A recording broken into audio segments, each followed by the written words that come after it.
நீங்கள் தவறவிட்ட எபிசோடுகளை இப்பொழுதே காணுங்கள். உங்கள் தந்திவன் யூடியூப் சேனல் மற்றும் தந்திவன் ஆப்பில் முற்றிலும் இலவசமாக.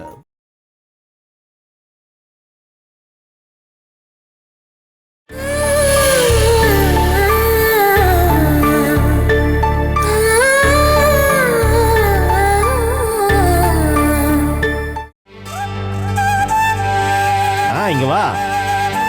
எப்படி இருக்காங்க? சூப்பரா. யார் இவங்க? இவங்க தான் நான் சொன்ன லாலி. இனிமே இங்க இருக்கிற எல்லா வேலையும் லாலி பாத்துக்குவாங்க. ஒரு வீட்டு வேலைக்காரின்னு சொல்லும்போது நீங்க இந்த மேக்கப்பை பார்த்து எதுவும் கவலைப்படாதீங்க. எல்லாரும் இப்படிதான் எதிர்பார்க்கறாங்க. அதனாலதான் லாலி எப்பவுமே பளபளன்னு வேலைக்கு போவாங்க. இந்த வேஷத்தை கலைக்கிறதுக்கு எப்பவுமே லாலியால முடியாது. கொஞ்சம் வயசானவங்க யாரும் கிடைக்கலையா? பாருங்க, உங்களுக்கு வீட்டு வேலைக்கு ஆள் வேணுமா இல்ல வயசானவங்களை பாத்துக்கிறதுக்கு ஆள் வேணுமா? முதல்ல என்னுடைய பெர்ஃபார்மன்ஸ் பாருங்க, அப்புறமா என்ன வேலைக்கு எடுக்கலாமா வேண்டாமான்னு டிசைட் பண்ணுங்க. ஆமா, லுக்ல இல்ல வர்க்ல தான் காரியமே. மேடம், இன்டர்வியூ பண்றதா இருந்தா பண்ணிட்டு உங்க ஆசீர்வாதத்தோட லாலி வீட்டுக்குள்ள கூட்டிட்டு போங்க. நீங்க வாங்க.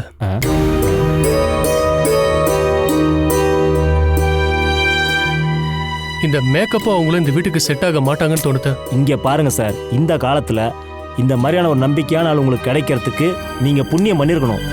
நாம வேற ஆள பார்க்கலாம். ஓ,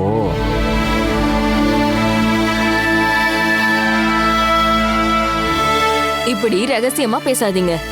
என்ன பத்தி எதுவானாலும் ஓப்பனா சொல்லலாம். அப்புறம் என்னுடைய எக்ஸ்பீரியன்ஸ் அது தெரியணும்னா சாரோடைய வீட்டு பக்கத்துல இருக்கிற தாமஸ் டாக்டர் கிட்ட கேளுங்க. இல்லனா பக்கத்துல சுபாஷ் வக்கீல் இருப்பாரு, கேளுங்க.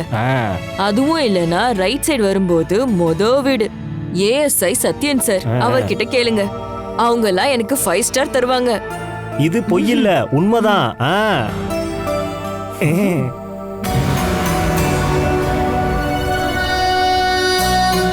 நீ என்ன நினைக்கிற? பார்க்கலாம். பையன் கூட அட்ஜஸ்ட் பண்ணி போறதா இருந்தா நமக்கு பிரச்சனை இல்ல. வேடிக்கை பார்க்காம இந்த பக்கம் வா. உள்ள போ லாலி. பாருங்க, லாலி உங்க ஆசீர்வாதத்தோட உள்ள கூட்டிட்டு போங்க. லாலி, வலது கால எடுத்து வச்சு நீ உள்ள போ. நான் எங்க வேலைக்கு போனாலும் அந்த வீட்டுல பணம் வந்து சேர்ந்துகிட்டே இருக்கும். லாலி, போதும், உள்ள போய்க்கோ.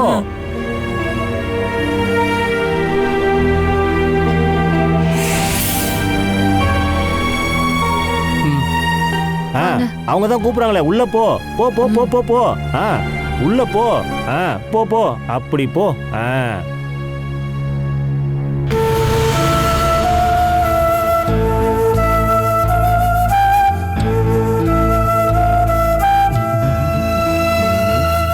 சார், நீங்க டென்ஷன் ஆகாதீங்க. லாலி எந்த பிரச்சனையும் பண்ண மாட்டா.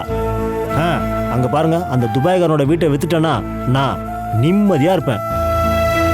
இங்க பாருங்க சார், அந்த வீட்டுல இருக்கிற பிரச்சனையை யாருக்கிட்டயும் சொல்லிடாதீங்க சார். அந்த மாதிரி பிரச்சனைகள் இந்த வீட்லயும் இருக்கா? ஏய், நோ ப்ராப்ளம். ஏதாவது பிரச்சனை வந்துச்சுன்னா அதுக்கான முழு பொறுப்பையும் நீ தான் ஏத்துக்கணும். சரி, முழு பொறுப்பையும் நான் ஏத்துக்கிறேன். இப்போ உங்களுக்கு ஓகேவா? ஓகேவா? ஓகே தான். கமிஷன் எதுவும் வேண்டாம். கமிஷன் வேணுமான்னு கேட்ட மாதிரி இருந்துச்சு. ஓ, நீங்க என்கிட்ட எதுவுமே கேட்கலையா? Okay okay.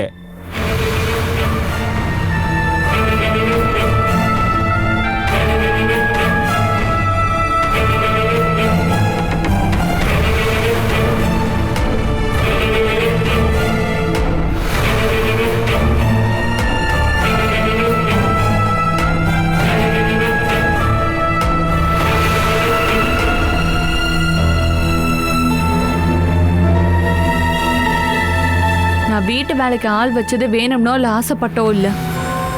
எனக்கு இஷ்டப்படாத ஒண்ணு அவகிட்ட இருந்து வந்துச்சுன்னா அப்ப எனக்கு கோவம் வரும், சத்தம் போடுவேன். இதெல்லாம் எதுக்காக ஏன் கிட்ட சொல்லிட்டு இருக்க? அவளை சாக்கா வச்சு நம்ம 2 பேருக்கு இடையில சண்டை வரக்கூடாது. ஒரு வீட்டு வேலைக்காரிக்காக பொண்டாடி கிட்ட சண்டை போடுற அளவுக்கு அல்பம் நான் இல்ல. இந்த நிலைமையில உனக்கு உதவியா இருக்கணும்னு சொல்லிட்டு ஒரு ஆளை ஏற்பாடு பண்ண. அது உனக்கு கம்ஃபர்டபுளா இல்ல அப்படின்னா இப்பவே அவளை அனுப்பி வச்சிரு. எனக்கு என்ன?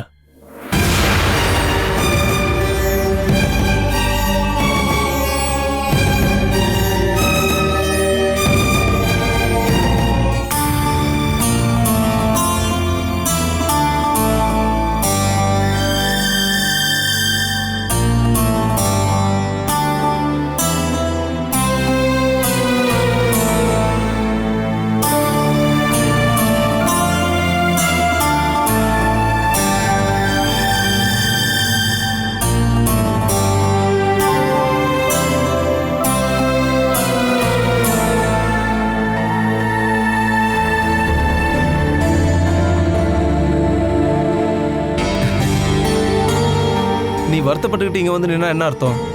புருஷன் வெளியில போகும்போது சந்தோஷமா அனுப்பி வைக்க வேண்டியது தானே? இப்போ நீங்க கோட்டைக்கு போறது கொஞ்சம் கூட எனக்கு பிடிக்கவே இல்லை. என் ஆசையை நிராகரிச்சுட்டு போற ஒரு ஆளை நான் எப்படி சந்தோஷமா அனுப்ப முடியும்? உன்னோட பயம் என்னன்னு எனக்கு தெரியும். உன்னோட அப்பாவோ இல்லை அந்த ரவுடிகளோ ஏதாவது என்ன பண்ணிடுவாங்கன்னு தானே? அதுக்கு பயந்துட்டு இந்த வீட்டுக்குள்ளே எத்தனை நாள் ஒளிஞ்சிருக்க முடியும்?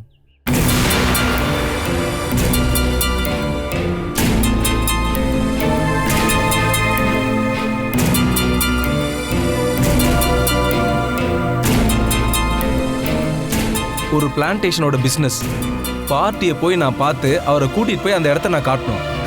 நாளைக்கு சாயந்தரம்லாம் நான் திரும்பி வந்துடுவேன். அப்படின்னா நானும் உங்க கூட வரேன். உங்களை தனியா அனுப்ப எனக்கு ரொம்ப பயமா இருக்கு. நான் போற எல்லா இடத்துக்கும் உன்னை கூட்டிட்டு போக முடியுமா? அந்த டீல் முடிஞ்சா 1.5 லட்சம் ரூபாய் எனக்கு கமிஷனா கிடைக்கும். உங்களுக்கு எப்பவுமே பணம் பணம்னு மட்டும்தான் மனசுல இருக்கு. பணம் தானே எல்லாத்துக்கும் தேவை.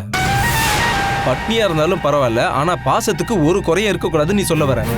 ஆனா பாக்கெட்ல பணம் இல்லாம 2 நாள் பட்னி கிடந்தா அந்த எண்ணம் மாறி போயிடும். பாசத்தை விட ரொம்ப பெருசு பசிதான்னு உனக்கு தெரிய வரும்.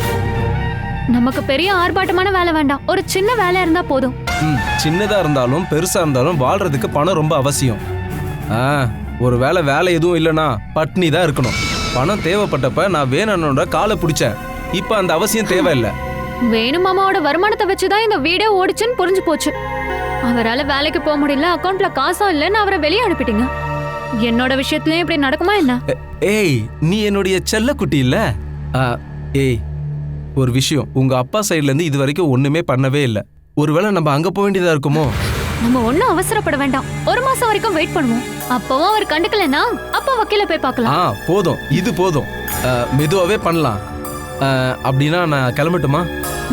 எனக்கு கொஞ்சம் கூட விருப்பமே இல்ல. பார்த்து போயிட்டு வாங்க. சரி, அப்போ நான் போயிட்டு வரட்டுமா? போயிட்டு சீக்கிரம் வந்துருங்க.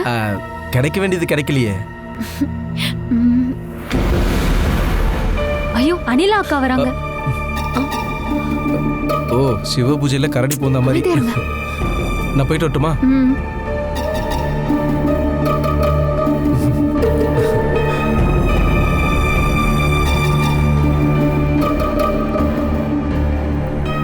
உங்க ரொமான்ஸ் எல்லாம் ரூம்குள்ள வச்சுக்கிறது தான் நல்லது. யாரும் இல்லைன்னு நினைச்சுக்கிட்டு நீங்க இப்படி ரொமான்ஸ் பண்ணிட்டு இருக்காதீங்க. இங்க ஒரு ராட்சசி இருக்கு. யாரு என்ன பண்ணாலும் அவங்க கண்ணுக்கு தெரிஞ்சிரும்.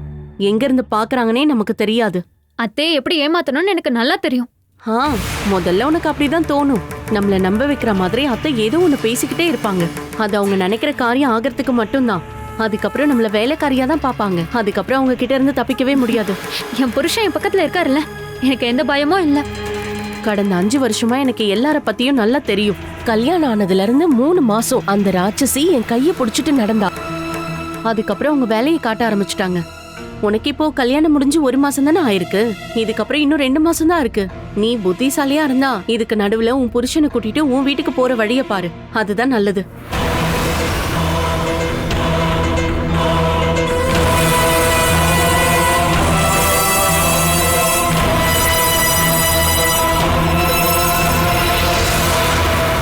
இப்ப நீ பாக்குறல, சொந்த மகனை கொஞ்சம் கூட மனசாட்சியே இல்லாம வெளியில தூக்கி போட்டுட்டாங்க. சொந்த மகனையே இவங்க இப்படி பண்ணிட்டு இருக்காங்க. அப்படி இருக்கும்போது உன்னோட நிலைமை என்னன்னு அந்த கடவுளால கூட சொல்ல முடியாது. எப்படியாவது தப்பிச்சு போகிற வழிய பாரு.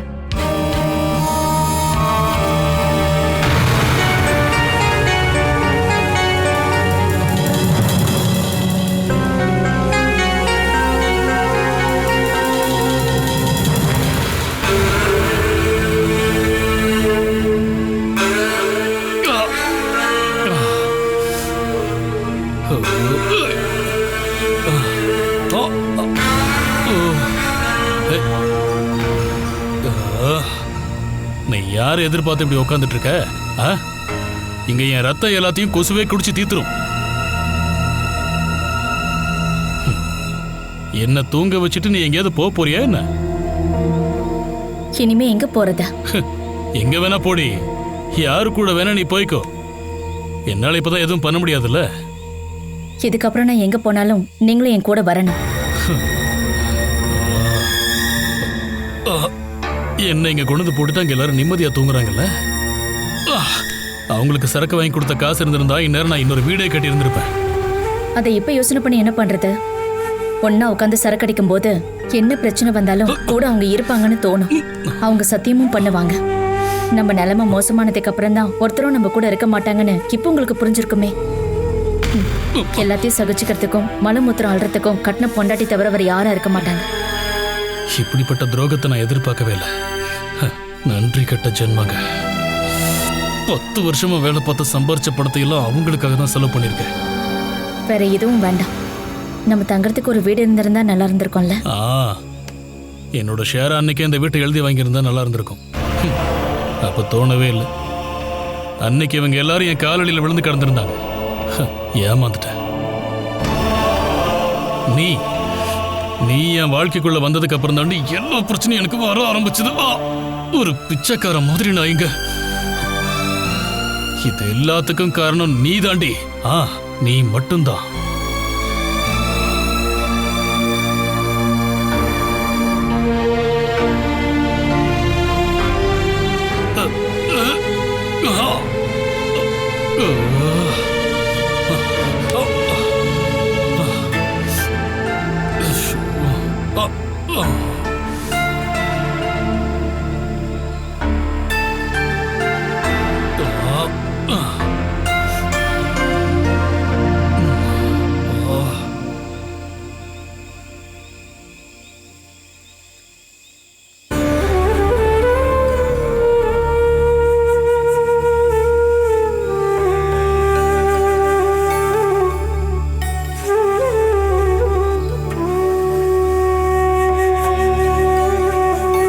பாவங்களை நீ செய்திருந்தால் அது உன்னை தாக்கிவிடும்.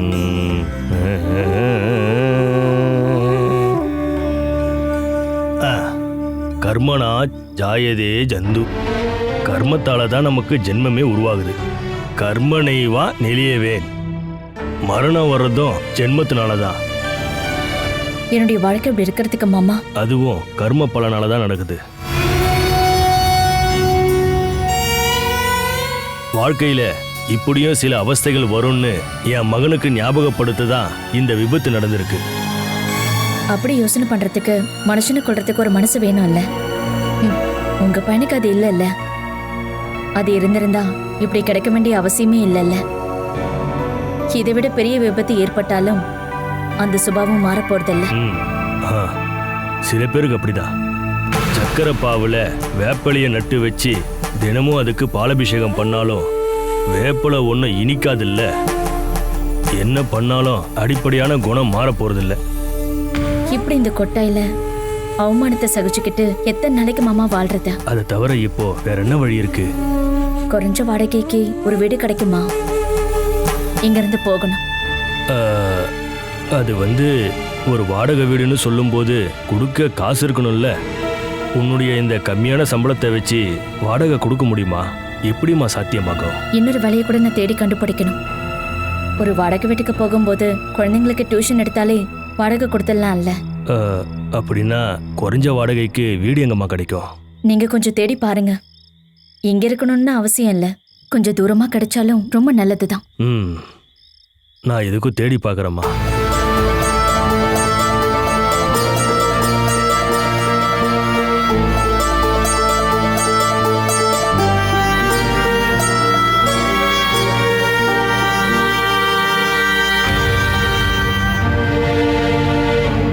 பிரபாகர் சொல்ற மாதிரி ரொம்ப குறைஞ்ச வாடகைக்கு நான் சொல்ற இடத்த தவிர பட்டிக்காட்டில் கூட ஒரு வீடும் வாடகைக்கு கிடைக்காது. அதிக வாடகை கொடுத்து இருக்கிறதுக்கு எங்களால முடியாதுங்க. எல்லா பிரச்சனையும் நான் உங்ககிட்ட சொன்னேன்ல. அது எனக்கு புரிஞ்சு போச்சு. உங்களுக்கு மனப்பூர்வமா ஹெல்ப் பண்ணணும்னு எனக்கு எண்ணம் இருக்கு. ஆனா உங்களை மாதிரி இருக்கிற பெரிய ஆளுங்களை ஒரு ஓட்டு வீட்டில் குடி வைக்க முடியுமா? அதெல்லாம் ஒன்றும் பார்க்காதப்பா. இருக்கிறதுக்கு ஒரு நல்ல சின்ன வீடா இருந்தா போதும். என்கிட்ட இருக்கிற லிஸ்ட்ல எதுக்கும் நான் ஒரு டைம் செக் பண்றேன். ஒருவேளை அப்படி ஒரு வீடு இருந்தா ஒரு 2 நாளைக்குள்ள நான் உங்களுக்கு சொல்லிடுறேன். ஓகே தம்பி, 2 நாள் ரொம்ப அதிகம்பா. நாளைக்கே கிடைச்சா கொஞ்சம் உதவியா இருக்கும். இது நல்லா இருக்கே.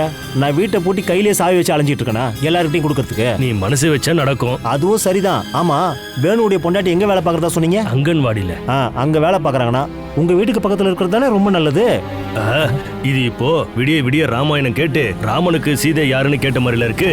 இவ்வளோ நேரம் உங்ககிட்ட தமிழ்ல தானே பேசிக்கிட்டு இருந்தேன். அவங்களால அங்க வாழ முடியாதுன்னு. ஆமா சொல்லியிருந்தீங்கல்ல. பின்ன நான் அதை மறந்து போயிட்டேன். நம்ம ஊர்ல அப்படிப்பட்ட வீடு எங்க இருக்கு? ஏப்பா, எங்க வீட்டு பக்கத்துல தான் கிடைக்கணும்னு அவசியம் இல்ல. இங்க எங்கேயாவது கிடைச்சாலும் போதும். அவங்க வேலைக்கு போயிட்டு வரணும்ல. ஓ, இங்க இருந்தா போதுமா? அப்படின்னா நீங்க முன்னாடியே சொல்லிருக்கலாம்ல. ஒரு சூப்பர் வீடு, குளிர்ச்சியான வீடு நான் உங்களுக்கு ஏற்பாடு பண்ணி தரேன். வாடகை எவ்வளவு இருக்கும்? வாடகை பத்தி கவலைப்பட வேண்டாம். தைரியம் இருக்கா? எதுக்கு தைரியம்? வாடகைக்கு அட்வான்ஸ் போதாதா? வாழறதுக்கு அவங்களுக்கு தைரியம் இருக்கா? வாடகைக்கு தங்குறதுக்கு எதுக்காக தைரியம் வேணும்? அதுக்கு இல்ல, வேலை பார்க்குற இடத்துல இருந்து அவங்க தனியா வந்து தங்கறதுக்கு அவங்களுக்கு தைரியம் இருக்கான்னு கேட்டேன்.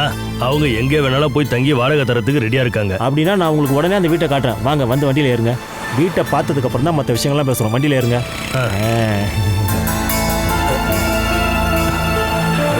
அப்புறம் வீட்டை பார்த்ததும் பயப்படக்கூடாது. அது என்ன பயமா இருக்கு? அது இல்ல, வீட்டோட செட்டப்பை பார்த்து பயப்படக்கூடாதுன்னு சொல்லுவோம்.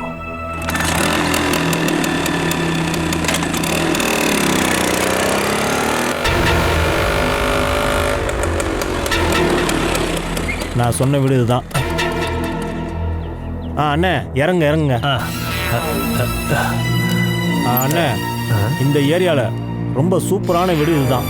ஆமா, நீ வாடகைக்கு வீடு காட்டுறேன்னு சொன்ன. அந்த வீடு தான் இந்த வீடு.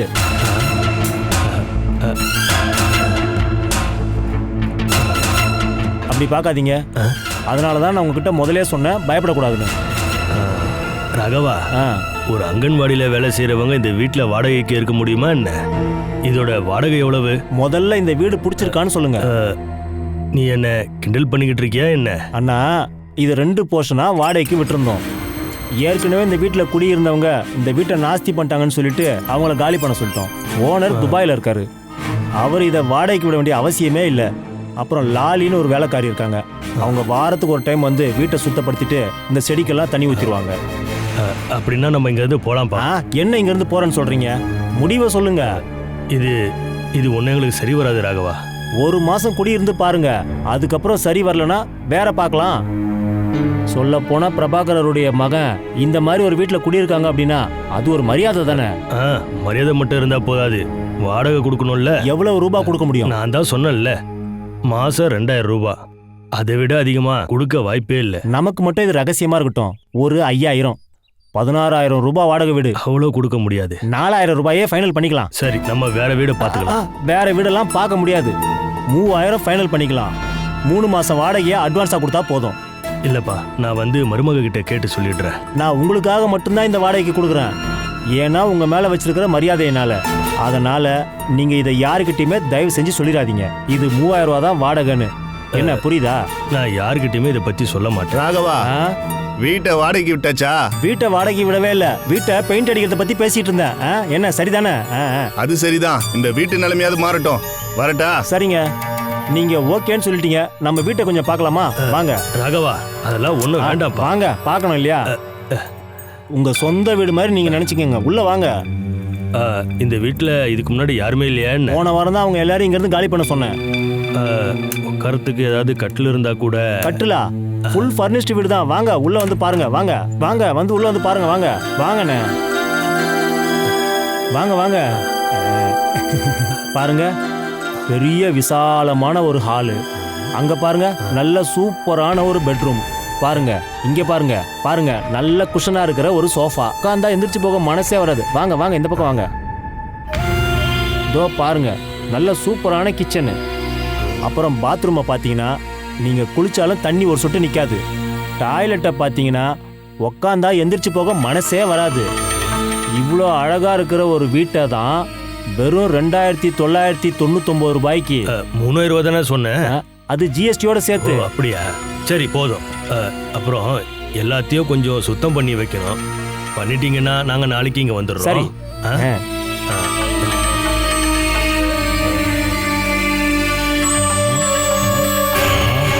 கடவுளே, லாட்டரி அடிச்சிருச்சு.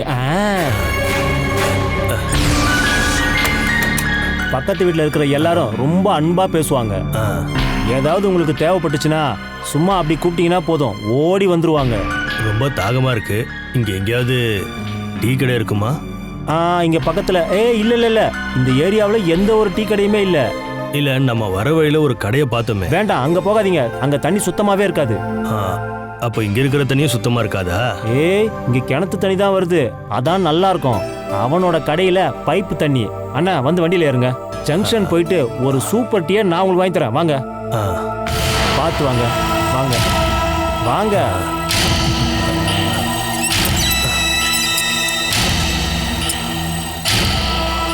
எல்லாத்தையும் சாத்திட்டு போயிடலாம். ரொம்ப சேஃப்டியா இருக்கணும்ல. யாரும் வரமாட்டாங்க, இருந்தாலும் சேஃப்டி தான். அண்ணா, நான் திருப்பினதுக்கு அப்புறம் ஏறுங்க. நீ வண்டியை திருப்புப்பா. ஏறுங்க. ஏறிட்டீங்களா? நல்லா கெட்டியா பிடிச்சிக்கோங்க. மெதுவா மெதுவா போ. நாம ஒரு சூப்பரான டீயை குடிக்கலாம், சரியா? சரிப்பா.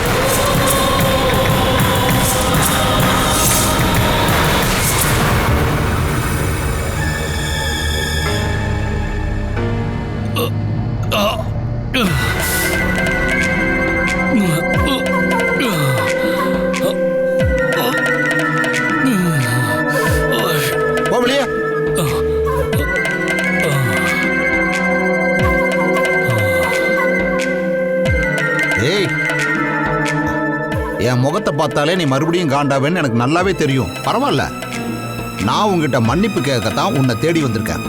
கொஞ்சம் இது என்னன்னு பாக்குறியா?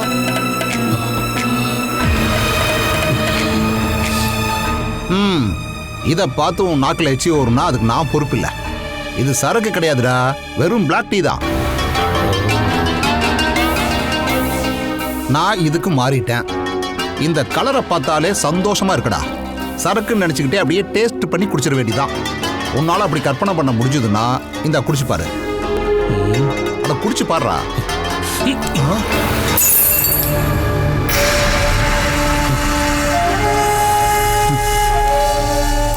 என்ன கலாய்க்க வந்திருக்கியா? உன் பொண்டாட்டிக்கு இப்ப எக்ஸ்ட்ராவா ஒரு வேலை. டே வேணு தம்பி, குடிச்சு கும்மாளம் போடும்போது நாம என்ன நினைப்போம்னா நாம தான் இந்த நாட்டுக்கே ராஜா அப்படின்னு. ஆனா யாரோட உதவியும் இல்லாம இப்படி கிடக்கும் போதுதான் நம்ம யாருன்னு தெரிய வரும். அதை எனக்கு புரிய வச்சது நீ தான்டா. நான் இந்த இடத்துல இப்படியே படுத்து கிடக்க மாட்டேன். எந்திரிச்சு நிப்ப. நான் எந்திரிச்சு நின்னதுக்கு அப்புறம் நீ இதை விட மோசமான நிலைமையில கட்டில படுத்து கிடப்ப. அதுக்கு நீ எந்திரிக்க வேண்டிய அவசியமே இல்லை. யாரு எப்ப வேணாலும் இந்த மாதிரி கட்டில படுக்க வேண்டிய நிலைமை வரும். அப்ப சுத்தி நின்று மனப்பூர்வமா வருத்தப்படுறதுக்கு எத்தனை பேர் இருப்பாங்கன்னு தான் நான் யோசிச்சுட்டு இருக்கேன். இதோ உன் நிலைமை பார்க்கறல்ல பாரு. கொல்லணும்னு நினைச்ச ஒரு ஆட்டை கொல்லாம விட்ட சந்தோஷத்துல தான் உன் பொண்டாட்டி இப்போ உன் மேல பாசத்தை கொட்டுறா. இந்த நிலைமை நமக்கு வரக்கூடாதுன்னு நான் முடிவெடுத்ததுனால தான் நான் இப்போ என் பொண்டாட்டியை ரொம்பவே லவ் பண்றேன். டேய், நம்ம வாழ்ற காலத்துல புருஷன் பொண்டாட்டியை ரொம்ப அதிகமா லவ் பண்ணான்னா நம்மால முடியாதப்பா அவங்க நமக்கு உதவி பண்ணுவாங்க. நீ கடந்த 10 வருஷமா தின்னது, குடிச்சது, சந்தோஷமா நடந்தது எல்லாமே என் காசுல தான்டா. ஏண்டா, அதெல்லாம் எப்பவோ செப்டிக் டேங்க் போயிருச்சு. அப்படி வீணா போகாத ஏதாவது ஒன்னையாவது நீ யாருக்காவது கொடுத்துருக்கியா என்ன? இல்ல அப்படிப்பட்ட ஏதாவது ஒன்றை தான் நீ கையில் வச்சிருந்தியா? எதுவும் இல்லை. நீ யார் மேலையும் பாசம் வைக்கல, அதனால உன் மேலையும் யாரும் பாசம் வைக்கலடா. இனி வர்ற காலத்துல எதெல்லாம் செய்யக்கூடாது எதெல்லாம் செய்யணுங்கிறத நீ எனக்கு கற்றுக் கொடுத்துட்ட. அதுக்காக உனக்கு ஒரு தேங்க்ஸ். மறந்துட்டேன். அப்புறம் உன்னை பார்க்கவே கூடாதுன்னு அம்மா ஆர்டர் போட்டிருக்காங்க. இருந்தாலும் சொல்கிறேன், ஏதாவது உனக்கு தேவைப்பட்டுச்சுன்னா சத்தம் போட்டு என்னை கூப்பிடு. யார் வர்றாங்களோ வரலையோ நான் வர்றேன்டா. கோவத்துக்கு ஒன்றும் குறைச்சல் இல்லை.